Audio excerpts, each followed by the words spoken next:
Hello everybody. तो आज अपन start करेंगे मेल रिप्रोडक्टिव सिस्टम, जो कि मैंने प्रीवियस लेक्चर में आपको बताया था कि अपन स्टार्ट करेंगे। जो जो अपना फर्स्ट टॉपिक है मेल रिप्रोडक्टिव सिस्टम, उसकी डिटेल अपन आज से स्टार्ट करेंगे। उससे पहले अपन मेल रिप्रोडक्टिव सिस्टम या मेल रिप्रोडक्टिव ऑर्गन स्टार्ट करें, उससे पहले अपन जो प्रीवियस लेक्चर में मैंने आपको जो पढ़ाया है, जो टॉपिक्स मैंने बताए हैं, वो वापस से एक बार रिवाइज करते हैं। फिर बाद में अपन मेल रिप्रोडक्टिव ऑर्गन को डिटेल के अंदर स्टडी करेंगे। तो अपन पहले जो मैंने पढ़ाया है वो करते हैं। तो फर्स्ट मैंने ह्यूमन रिप्रोडक्शन चैप्टर स्टार्ट किया था, तब मैंने बताया था कि अपन पढ़ेंगे इस चैप्टर के अंदर ह्यूमन रिप्रोडक्टिव ऑर्गन्स के बारे में। ठीक है, जो कि दो टाइप्स के होते हैं, जिनमें से आज अपन एक को लेंगे, mail reproductive organ and female reproductive organ.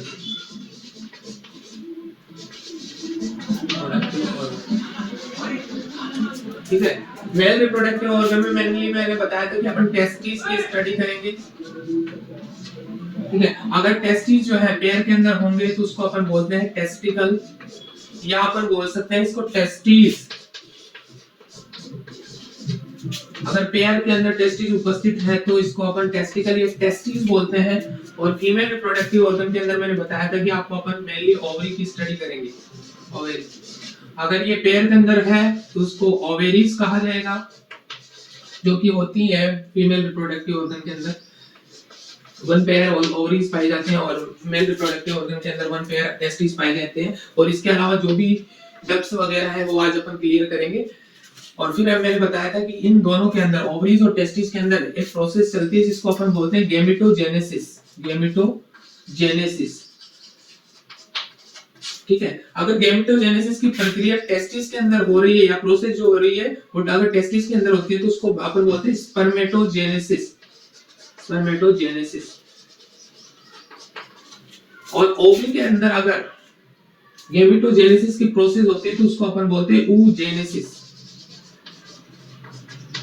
ठीक है, अब देखिए जेनेसिस का मतलब, यानी कि बायोलॉजी के अंदर अगर कहीं पे भी आपको जेनेसिस वर्ड देखने को मिलता है तो जेनेसिस का मतलब होता है बनना, किसी भी चीज का बनना, यानी कि मेकिंग।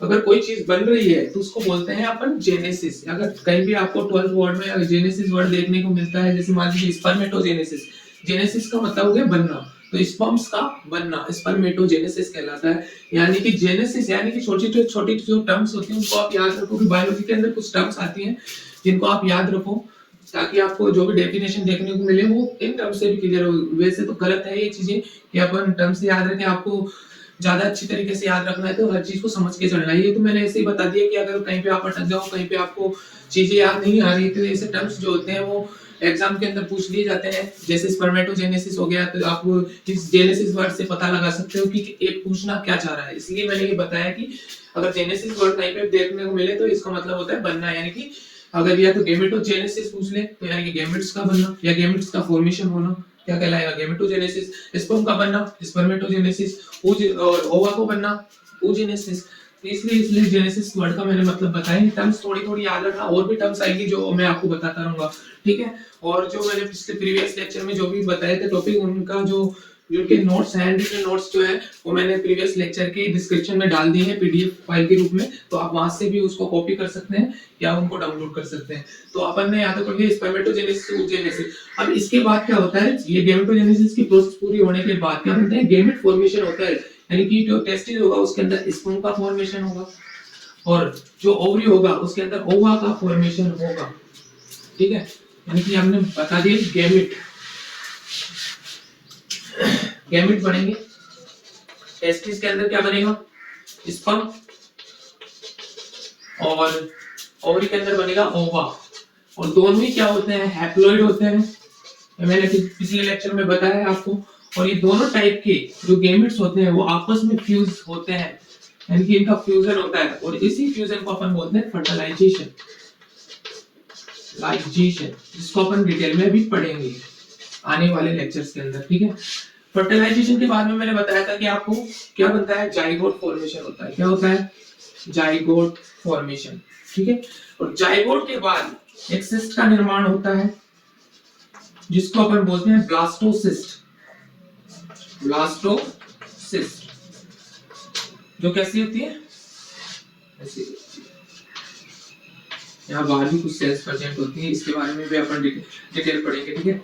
इन सेल्स को अपन बोलते हैं inner cell mass, inner cell mass. और इसी सेल्स के माध्यम से क्या होता है, एम्ब्रियो फॉर्मेशन होता है, एम्ब्रियो फॉर्मेशन, ठीक है। इनर सेल मास से एम्ब्रियो फॉर्मेशन होता है, ठीक है। ब्लास्टोसिस्ट के बारे में मैंने आपको बताया था कि ये ब्लास्टोसिस्ट जो होता है वो फीमेल के जो यूटेराइन वॉल होती है, इनर यूटेराइन वॉल होती है, वहां जाकर क्या हो जाती है, अटैच हो जाती है। और उसी अटैचमेंट को अपन बोलते हैं इम्प्लांटेशन, यानी कि ये फीमेल यूटेराइन वॉल होती है इनर, यहाँ पर जाकर क्या हो जाता है, ये अटैच हो जाता है और यहाँ पर एम्ब्रियो मिलता है, एम्ब्रियो, ठीक है। जिससे इस इनर वॉल को अपन बोलते हैं एंडोमेट्रियम, एंडोमेट्रियम, ठीक है। वैसे 3 लेयर होती है, जो यूटेरस होता है उसके ऊपर 3 लेयर पाई जाती है, पेरीमेट्रियम, मायोमेट्रियम और एंडोमेट्रियम। और मेनली जो ब्लास्टोसिस्ट होता है वो जाकर किस पर अटैच होता है, एंडोमेट्रियम के ऊपर, जो कि इनर जो वॉल होती है इसकी फीमेल यूटेरस की, उसके जब ऊपर जाकर अटैच होता है, जिसको इस प्रोसेस को क्या बोलते हैं अपन, इम्प्लांटेशन, इम्प्लांटेशन, ठीक है। 3 लेयर के बारे में आपको पता होना चाहिए, और बाद में भी पढ़ाऊंगा कि तीनों लेयर के बारे में डिटेल में पढ़ेंगे। जब अपन फीमेल रिप्रोडक्टिव ऑर्गन के ऊपर जाएंगे तब अपन तीनों लेयर के बारे में पढ़ेंगे, पेरीमेट्रियम, मायोमेट्रियम और एंडोमेट्रियम। मायोमेट्रियम का मतलब यानी मायो शब्द आ रहा है, मायो वर्ड जहां पर भी आपको देखने को मिलेगा यानी कि मसल से रिलेटेड होगा, यानी कि जो बीच वाली लेयर होती है यूटेरस की, वो होती है, उनके अंदर क्या पाई जाती है, मसल्स पाई जाती हैं, जो कि कॉन्ट्रैक्शन के अंदर हेल्प करती हैं, जो कि अपन बाद में पढ़ेंगे। और कॉन्ट्रैक्शन के लिए जो जब अपन पार्चुलेशन की प्रोसेस पढ़ेंगे तो वहां पर कॉन्ट्रैक्शन होते हैं, और वो कॉन्ट्रैक्शन किनके कारण होते हैं, मायोमेट्रियम जो लेयर होती है उनके अंदर जो मसल्स पाई जाती है उनके कारण होते हैं, ठीक है। तो हमने पढ़ लिया इम्प्लांटेशन तक। इम्प्लांटेशन के बाद में मैंने बताया था कि कौन सा टॉपिक अपन कवर करेंगे, इम्प्लांटेशन। इम्प्लांटेशन के बाद में क्या होता है, एम्ब्रियो का डेवलपमेंट होता है, एम्ब्रियो डेवलपमेंट होता है। और इसी एम्ब्रियो डेवलपमेंट को अपन बोलते हैं एम्ब्रियोजेनेसिस, एम्ब्रियोजेनेसिस, ठीक है। और ये एम्ब्रियोजेनेसिस की जो प्रोसेस होती है वो 9 मंथ के अंदर कंप्लीट होती है, और इसी 9 मंथ के पीरियड को अपन बोलते हैं गेस्टेशन पीरियड, गेस्टेशन पीरियड। और मैंने बताया था कि आपको कि जो गेस्टेशन पीरियड जो होता है वो अकॉर्डिंग टू मदर चेंज होता रहता है, यानी कि अकॉर्डिंग टू मदर वेरी करता है, चेंज या वेरी करता है, ठीक है ना। ये कोई फिक्स नहीं होता है कि गेस्टेशन पीरियड 9 मंथ का ही होता है। फिर क्या होता है, बेबी का बर्थ होता है, जिसको अपन बोलते हैं parturition, birth, baby birth. Newly जो बेबी होता है उसका बर्थ होना ही क्या कहलाता है, पार्चुरेशन कहलाता है।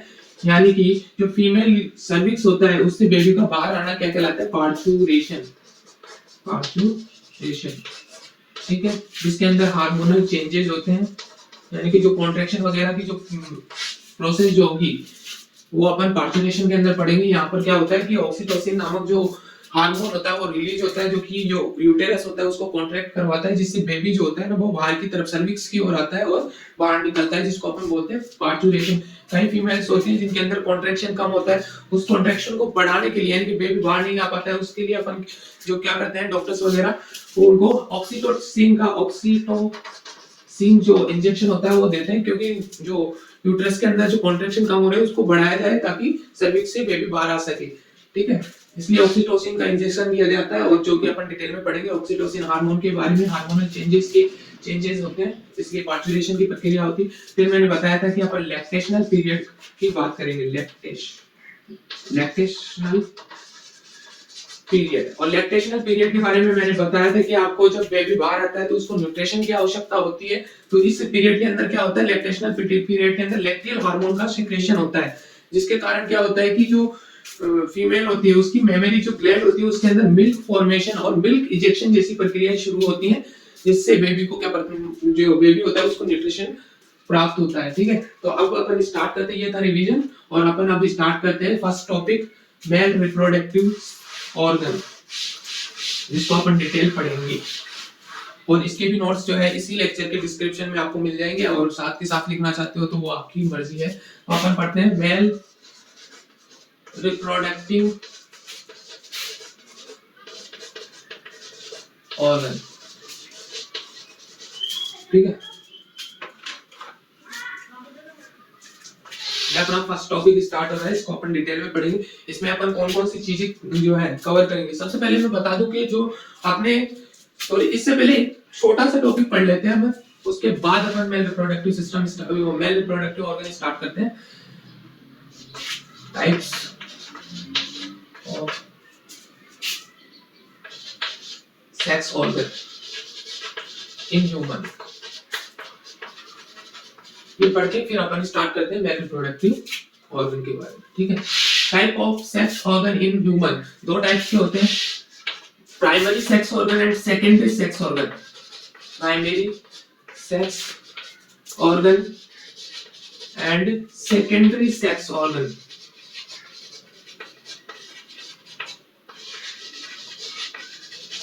प्राइमरी सेक्स ऑर्गन जो है मेल के अंदर अपन बात करें तो टेस्टिस है, और फीमेल के अंदर जब बात करें प्राइमरी सेक्स ऑर्गन की तो वो है ओवरी। अब ये बात ये है कि इनको ही यानी जो टेस्टिस और ओवरी है फीमेल रिप्रोडक्टिव ऑर्गन और मेल रिप्रोडक्टिव ऑर्गन के अंदर, इनको प्राइमरी सेक्स ऑर्गन किस बेस पे कहा जाता है, तो वो दो बेस है, यानी किस बेस के ऊपर इनको प्राइमरी सेक्स ऑर्गन कहा जाता है। किस बेस के ऊपर, इनके दो बेस हैं जिनके आधार पर इनको प्राइमरी सेक्स ऑर्गन कहा गया। पहला होता है कि इनके अंदर क्या होता है, गैमेटोजेनेसिस की प्रक्रिया होती है। क्या होती है, गैमेटोजेनेसिस, गैमेटोजेनेसिस होती है, और साथ में ये क्या करते हैं, सेक्स हार्मोन रिलीज करते हैं, इसलिए जो है इनको प्राइमरी हार्मोन रिलीज करते हैं। इसलिए इन जो दोनों पार्ट्स हैं फीमेल और मेल रिप्रोडक्टिव ऑर्गन के, इसलिए इनको प्राइमरी सेक्स ऑर्गन कहा जाता है। इन बेसिस के आधार पर इनको प्राइमरी सेक्स ऑर्गन कहा जाता है। गैमेटोजेनेसिस की प्रक्रिया इनके अंदर होती है, साथ ही साथ सेक्स हार्मोन ये दोनों जो है वो रिलीज करते हैं, इसलिए टेस्टिस और ओवरी को प्राइमरी सेक्स ऑर्गन कहा जाता है। और इनके अलावा जितने भी पार्ट्स आएंगे मेल रिप्रोडक्टिव सिस्टम के अंदर और फीमेल रिप्रोडक्टिव सिस्टम के अंदर, वो सभी सेकेंडरी सेक्स ऑर्गन के अंदर रखे जाएंगे। एग्जांपल के तौर पर जैसे मेल के अंदर rated testis, vas differentia and epididymis, vas difference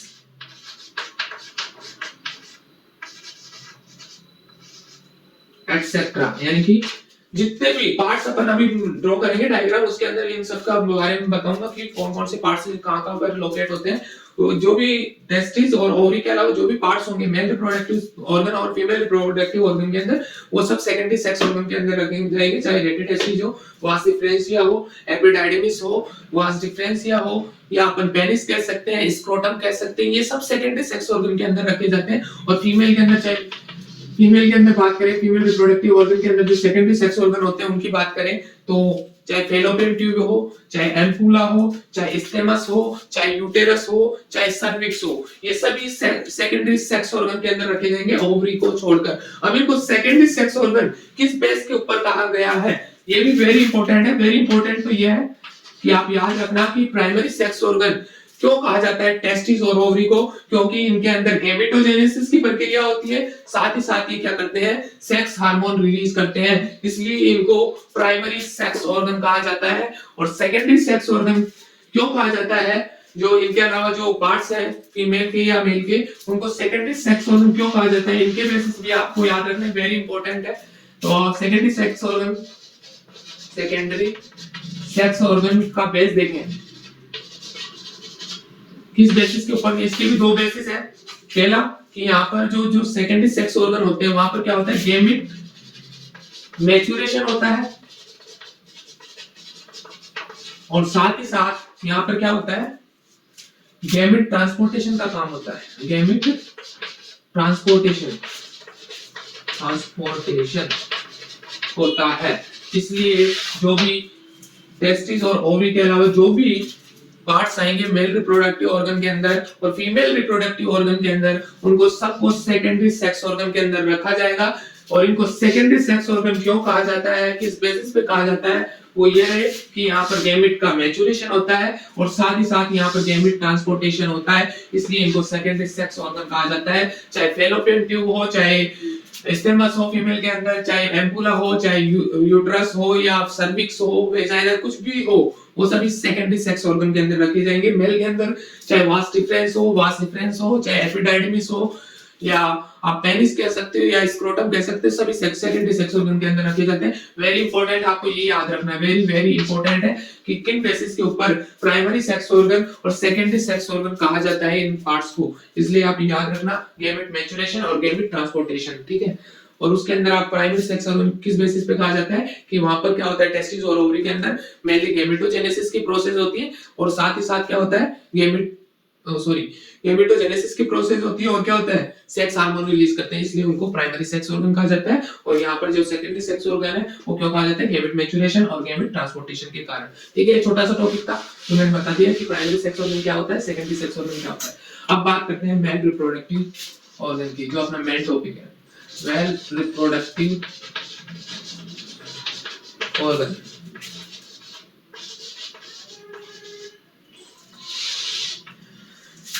mail reproductive organ की बात करते हैं।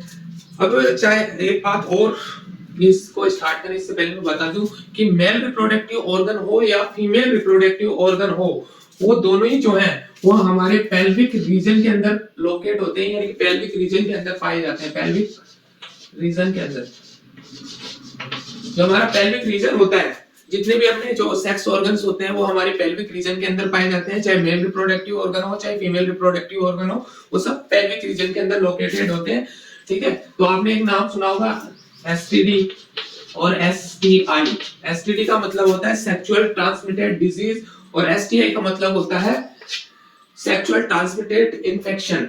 और इसके अलावा इसको एक और नाम दिया जाता है pelvic inflammatory disease, pelvic inflammatory disease, inflammatory disease.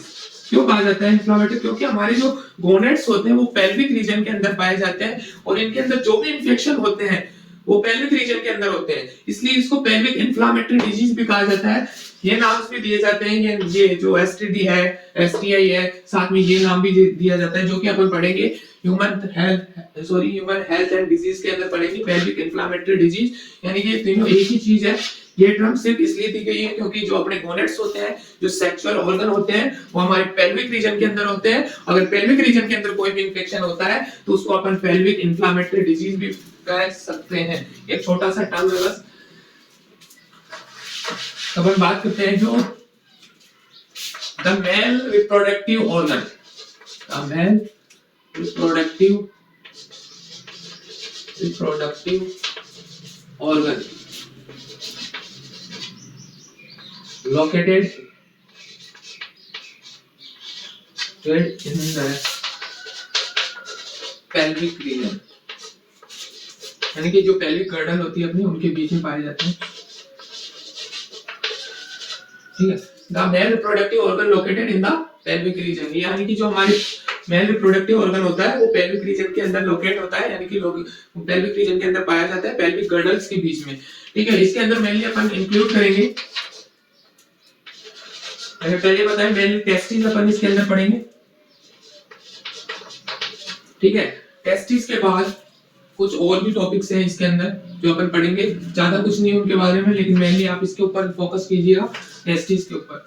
इसके अलावा अपन यहाँ पर जो मेल रिप्रोडक्टिव ऑर्गन है इसके अंदर इंक्लूड करेंगे, दूसरा मेल सेक्स एक्सेसरी डक्ट्स के बारे में पढ़ेंगे, एक्सेसरी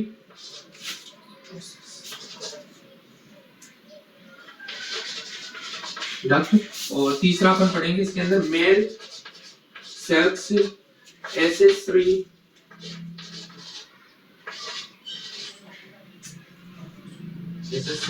ग्लैंड्स के बारे में, और चौथा अपन पढ़ेंगे एक्सटर्नल जेनिटलिया, एक्सटर्नल जेनिटलिया, ठीक है। टेस्टिस को आपको सबको पता है कि प्राइमरी सेक्स ऑर्गन कहा जाता है, और मैंने बता दिया अभी क्यों कहा जाता है प्राइमरी सेक्स ऑर्गन, ठीक है। ये सिंगल टेस्टिस के लिए यूज होता है, ये भी मैंने बताया था इस प्रीवियस लेक्चर के अंदर। अगर टेस्टिकल हो यानी कि जो मेल रिप्रोडक्टिव सिस्टम होता है या ऑर्गन होता है उसके अंदर जो टेस्टिस होता है पेयर्स के अंदर होता है, यानी कि वन पेयर टेस्टिस पाए जाते हैं मेल रिप्रोडक्टिव ऑर्गन के अंदर, और इसको प्राइमरी सेक्स ऑर्गन कहा जाता है। प्राइमरी सेक्स ऑर्गन क्यों कहा जाता है वो आपको मैंने अभी थोड़ी देर पहले बता ही दिया है। और एक्सेसरी डक्ट जितने भी आएंगे या एक्सेसरी ग्लैंड हो या एक्सटर्नल जेनिटलिया वो सब जो है सेकेंडरी सेक्स ऑर्गन के अंदर रखे जाते हैं। एक्सेसरी डक्ट के अंदर अपन पढ़ेंगे मेनली एक्सेसरी डक्ट्स के अंदर अपन मेनली पढ़ेंगे एक्सेसरी डक्ट जो है उसके अंदर मेनली अपन पढ़ेंगे रेट्रे टेस्टिस, वास डिफरेंशिया,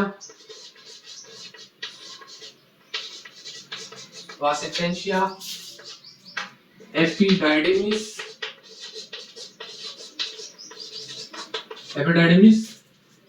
और वास डिफरेंशिया। एनसीईआरटी की लाइन है कि जो रेट्रे टेस्टिस, वास डिफरेंशिया या एपिडाइडिमिस जो है वो एक्सेसरी डक्ट्स हैं, यानी कि मेल सेक्स एक्सेसरी डक्ट्स हैं जिनको सेकेंडरी सेक्स ऑर्गन भी कहा जाता है। वास डिफरेंशिया एनसीईआरटी की लाइन है और मैं मस्ट अपने को एनसीईआरटी पे फोकस करना है, एनसीईआरटी से बाहर कुछ भी नहीं पढ़ेंगे। ये चीजें अपन जो है एक्सेसरी डक्ट के अंदर क्लियर करते चलेंगे। और एक्सेसरी ग्लैंड की बात करें तो एक्सेसरी ग्लैंड के अंदर अपन पढ़ेंगे पहली seminal vessels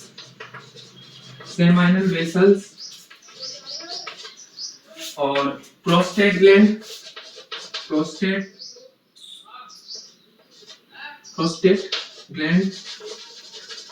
and bulbourethral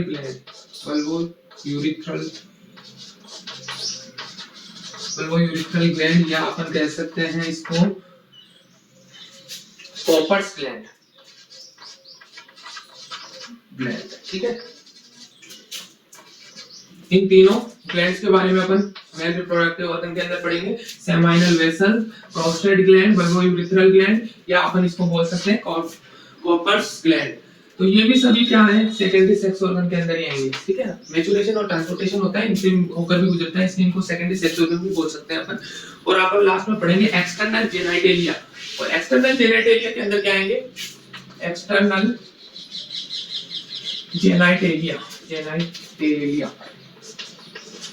genitalia के अंदर मेनली अपन पढ़ेंगे कवर करेंगे पेनिस एंड स्क्रोटम, ठीक है।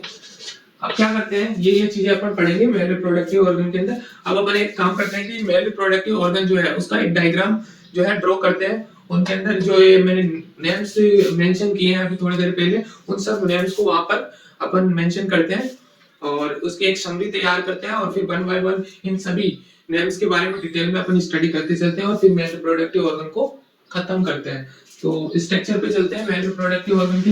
मेनली आपको एनसीईआरटी के जितने भी स्ट्रक्चर है मेल रिप्रोडक्टिव सिस्टम से या मेल रिप्रोडक्टिव जो ऑर्गन है उनसे संबंधित उन सबको आपको देखना है। ये स्ट्रक्चर देखने के बाद आपको आसानी से वो स्ट्रक्चर आसानी से समझ में आएंगे। तो आप देखिए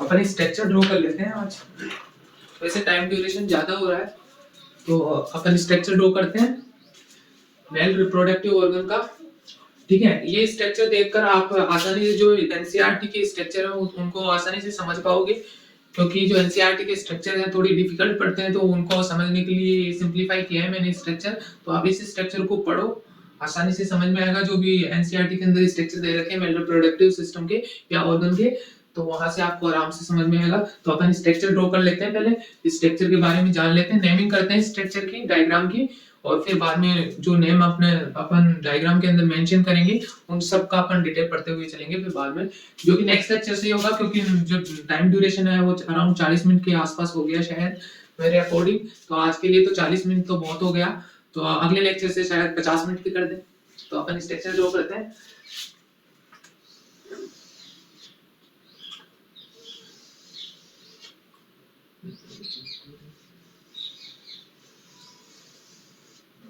कलरफुल पेन्स तो है नहीं, थोड़ा नोट्स के अंदर ज्यादा बढ़िया स्ट्रक्चर आपको दे दूंगा।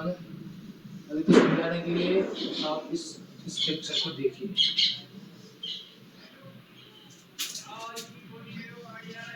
ये होता है यूरिथ्रा।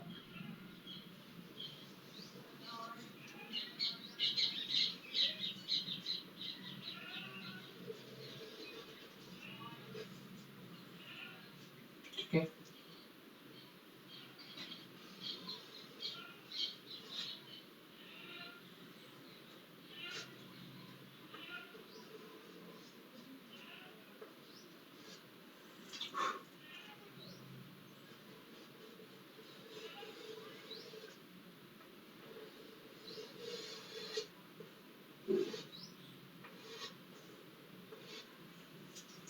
ये होता है यूरिनरी ब्लैडर और ये होता है यूरिथ्रा। ठीक है,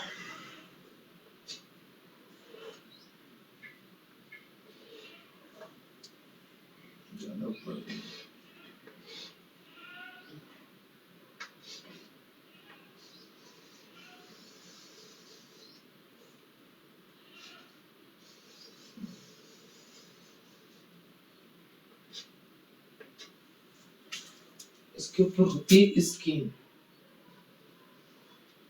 स्किन है स्किन।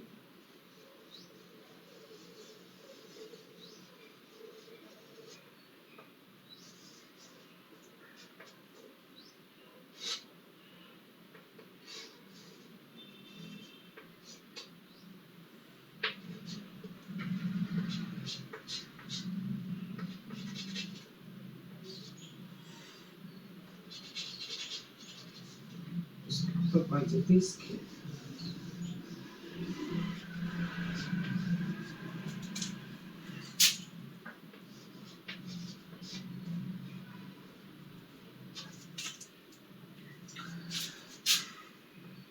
स्किन से अटैच होता है अपना स्क्रोटम।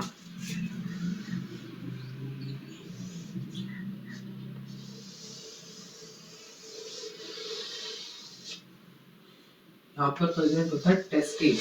ये एक ही टेस्टिस मैंने मेंशन किया है क्योंकि अपन ये जो जो स्ट्रक्चर बना रहे हैं वो साइड व्यू से देख रहे हैं, इसलिए अपने को एक ही टेस्टिस जो है स्क्रोटम के अंदर नजर आएगा।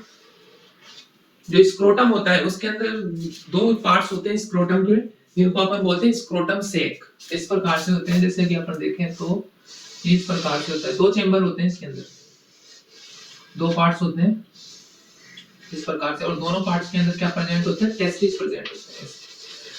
इसलिए इसका आपने साइड व्यू लिया है, इसलिए इसमें जो है इस स्ट्रक्चर के अंदर एक ही टेस्टिस आपको नजर आ रहा है, लेकिन जो स्क्रोटम होता है उसके अंदर दो चेंबर होते हैं जिनको अपन बोलते हैं स्क्रोटम सैक। ये जो होते हैं दोनों, इसको अपन बोलते हैं स्क्रोटम सैक। Scrotum sac. और जो ये होता है ये पार्ट, इसको बोलते हैं अपन स्क्रोटम। ठीक है, और ये कैसा होता है, पाउच लाइक स्ट्रक्चर होता है जो कि स्किन से ही अटैच होता है, पाउच लाइक स्ट्रक्चर। ठीक है, और ये आपको पता ही है पेनिस होता है, और ये पेनिस और स्क्रोटम आपको मैंने पहले ही बता दिया है कि ये जो है एक्सटर्नल जेनिटल पार्ट होते हैं। जेनिटल पार्ट होते हैं यानी कि जो पेनिस और स्क्रोटम, क्योंकि जो ये होते हैं वो एब्डोमेन से बाहर होते हैं, इसलिए क्या होता है कि ये बाहर होने के कारण इनको क्या कह दिया जाता है, एक्सटर्नल जेनिटल पार्ट। और एक्सटर्नल जेनिटल पार्ट कौन कौन से, पेनिस और स्क्रोटम, क्योंकि ये एब्डोमेन कैविटी से बाहर होते हैं।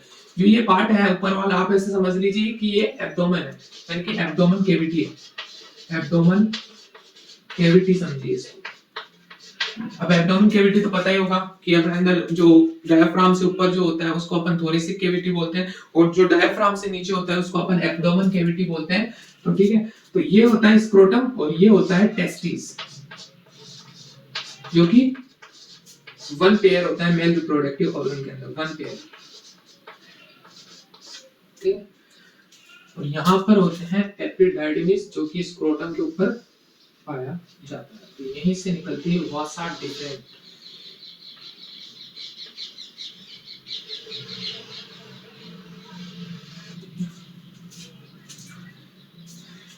तो यहाँ पर कुछ लिगामेंट होते हैं जो कि टेस्टिस को जो है स्क्रोटम से जोड़ने का काम करते हैं, जिसको अपन बोलते हैं ग्यूबर्निकुलम लिगामेंट। एनसीईआरटी में नहीं है लेकिन आप फिर भी याद रखिए, ग्यूबर्निकुलम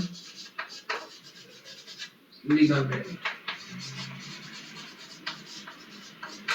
ये ग्यूबर्निकुलम लिगामेंट क्या काम करती है कि टेस्टिस को स्क्रोटम से जोड़ने का काम करती है, ठीक है। और यहाँ से अपन स्टार्ट करें, यहाँ पर होती है प्रोस्टेट ग्लैंड। अभी प्रोस्टेट ग्लैंड दो नजर आ रही है, लेकिन ये दो नहीं होता है क्योंकि हमने इसका टीएस सेक्शन लिया है, इसलिए जो है वो अपने को ये क्या नजर आ रही है, दो। लेकिन ये ऐसा नहीं होता। अगर अपन पूरा स्ट्रक्चर देखें तो ये पूरी जो यूरिनल जेनाइटल जो डक्ट होती है, यूरिथ्रा जो होती है, उसके चारों ओर जो है वो लिपटी हुई होती है ये ग्लैंड, जिसको अपन बोलते हैं प्रोस्टेट ग्लैंड। ये सिंगल होती है प्रोस्टेट ग्लैंड, और ये क्या होती है, सिंगल होती है, सिंगल। यहाँ पर पेयर के अंदर ग्लैंड पाई जाती है, जिसको अपन बोलते हैं बल्बो यूरिथ्रल ग्लैंड या कोपर्स ग्लैंड, बल्बो यूरिथ्रल ग्लैंड, जिसको अपन बोलते हैं कोपर्स ग्लैंड भी बोलते हैं, जो कि वन पेयर होती है, यानी कि एक पेयर पाया जाता है इस ग्लैंड का, ठीक है। यहाँ से निकलती है एक डक्ट,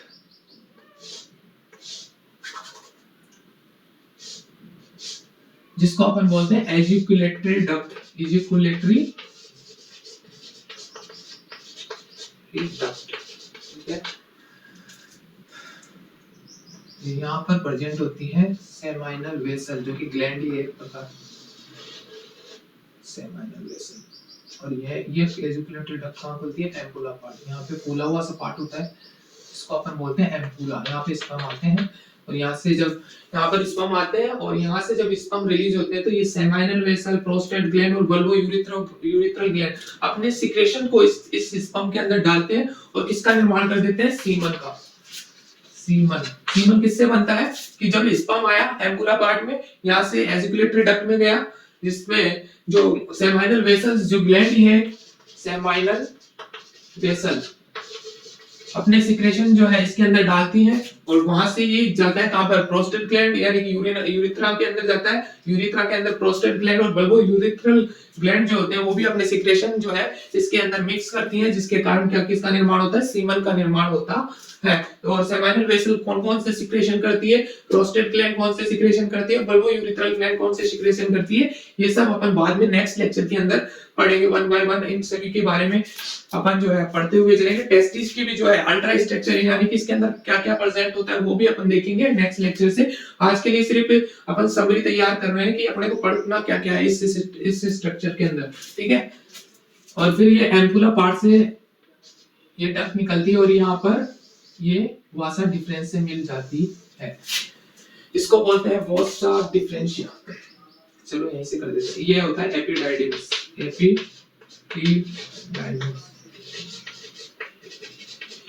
ठीक है। तो ये होता है वास डिफरेंशिया,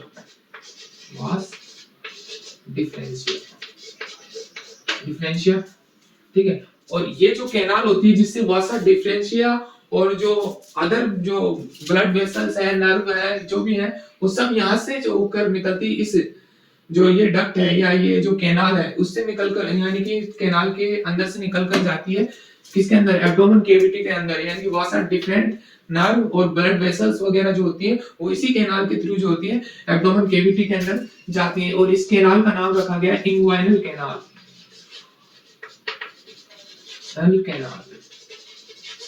ठीक है। इसी प्रकार का जो स्ट्रक्चर है वो यही जैसे इसी प्रकार का स्ट्रक्चर इधर भी होगा, जिसको अपन ऐसे छोड़ के चलते हैं, ये भी जाएगा और यहाँ पर आके मिलेगा। और इससे जो वासा डिफरेंस वगैरह जो भी डक्ट्स जो है इंग्वाइनल कैनाल से गुजरेंगी, यानी कि एक कोड लाइक स्ट्रक्चर बना लेती है। ये जो इंग्वाइनल कैनाल होती है उसके अंदर क्या होता है कि जो सेमाइनल जो वास डिफरेंस डक्ट और जो नर्व्स होती हैं, ब्लड वेसल्स होती हैं, वो सब एक साथ गुच्छे के अंदर इस कैनाल से होकर गुजरती है और इस कैनाल के अंदर एक कोड लाइक स्ट्रक्चर का निर्माण करती है। उस कोड लाइक स्ट्रक्चर को अपन बोलते हैं स्पर्मेटिक कोड, स्पर्मेटिक कोड। इसके अंदर क्या-क्या प्रेजेंट होता है, वासा डिफरेंशिया और blood vessels blood vessels short लिख लेते हैं, नर्व्स, नर्व वगैरह और भी कुछ जो भी प्रेजेंट होता है इसमें कोड लाइक स्ट्रक्चर बनती है जिसको स्पर्मेटिक कोड कहा जाता है। इक्वाइनम के नाम के बारे में मैंने बता दिया। और टेस्टिस और स्क्रोटम होते हैं, उनके ऊपर क्या पाए जाते हैं, मसल्स पाई जाती हैं। इनकी बात भी अपन कल ही करेंगे, इनके बारे में मैं डिटेल में बताऊंगा कि क्या काम करती है ये मसल्स। दो प्रकार की मसल्स होती हैं, स्क्रोटम, एक स्क्रोटम से लगी हुई होती है और एक टेस्टिस से लगी हुई होती है, और उन दोनों का नाम है क्रीमेस्टर मसल्स और डक्टोस मसल। लेकिन एनसीईआरटी ने मेंशन नहीं कर रखा है, एनसीईआरटी में से ये दोनों मसल्स के नाम नहीं है, क्रीमेस्टर मसल्स और डक्टोस मसल। लेकिन जो आरबीएससी की बुक है उसके अंदर जो है इन दोनों मसल्स का नाम दे रखा है, लेकिन अपन थोड़ा सा एक्स्ट्रा बढ़ के चलेंगे तो ज्यादा बेटर रहेगा।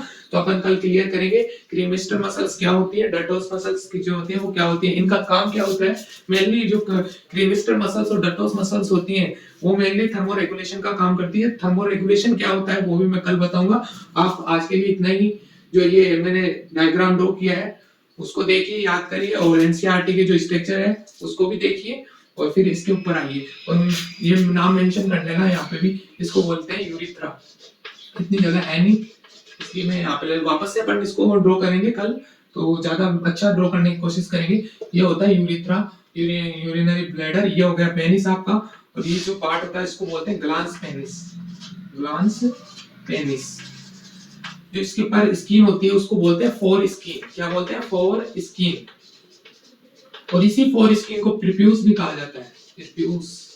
इन सब के बारे में अपन कल स्टडी करेंगे, क्योंकि टाइम ड्यूरेशन जो है वो ज्यादा हो रहा है, इसलिए अपन कल स्टार्ट करते हैं, इसको अच्छे से समझते हैं। इनके अंदर जितने भी नाम मैंने मेंशन किए उन सब की डिटेल पढ़ेंगे। और तब तक के लिए थैंक यू। आई होप आज का लेक्चर भी आपको अच्छा लगा होगा। अच्छा लगा होगा तो लाइक कीजिए, शेयर कीजिए, कमेंट कीजिए और सब्सक्राइब भी कीजिए। Thank you all of you. और जो फर्स्ट लेक्चर था उसके अंदर भी मुझे थोड़ा अच्छा लगा कि आप लोगों की व्यूज वगैरह आ रहे हैं, क्योंकि मुझे पता है कि इतनी जल्दी तो आएंगे नहीं, तो थोड़ा थोड़ा करके करते हैं, कोशिश करते रहते हैं। और जितनी मेहनत मैं कर सकता हूँ वो आपके लिए मैं कर रहा हूँ, और आप भी मेरे साथ मेहनत करते रहिए। और सबको मेरी तरफ से last word, thank all of you. Bye. मिलते हैं अगले नेक्स्ट लेक्चर के अंदर।